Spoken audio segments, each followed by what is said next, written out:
albergue Misión Mexico, dando amor, vida y esperanza, which translates to Orphanage Mission Mexico, giving love, life, and hope. In the year 2000, Pamela and Alan Hughes, the Australian couple you see on the screen, traveled to Tapachula, Mexico to serve volunteering for a whole year in an orphanage. But after only six months of being there, that orphanage had to close down. So the people who were previously in charge of the orphanage they asked them to take a decision to either stay in Tapachula, Mexico and take care of the seven children who were in their care, or to return to Australia and go live their happy life with their 6 children and their grandchildren. So Pamela and Alan decided to stay in Tapachula, and they took care of the 7 children. After a year or so, they opened up Misión Mexico, which grew from 7 children to 40, 50 children plus. And since they've been open, they've helped over 250 children forget or have a better life from what they used to have. The children who come into Misión Mexico come in from a background of abuse, violence.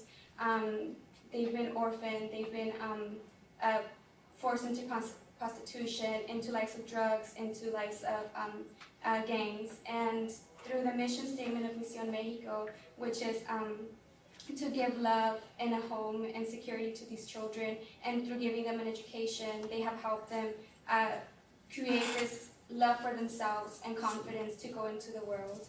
So this documentary is called Somewhere Near Tapachula, and it tells the story of the 50 children who are currently in the care of Pamela and Alan, and it's really beautifully made, and I recommend anyone who has the time to watch it. All right. To talk about a few about the programs that they offer, one of them is education. Most of these students, most of the children there haven't had any type of education before they got to the refuge, and for this reason they created this donation program where they get funds from people outside of the organization in order to be able to take these kids to school, to pay for their school books, their uniforms, transportation. And after that, at the refuge, they offer tutoring and help on homework and stuff like that. Another program is the SURF program.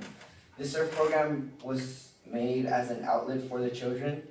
Most of the children come from bad backgrounds. They had horrible experiences, and you use the surfing program to allow the kids to grow and have self-confidence through being able to accomplish something that they've never faced before, such as learning how to swim and learning how to surf. They also have 3 other programs, which is the health program, but we don't have it listed here because that one is mostly for people who have like their doctorate degree or degrees in psychology. And they also have a program to help the students, their children transition from childhood, youth to adulthood, and another program to help them transition into the working world.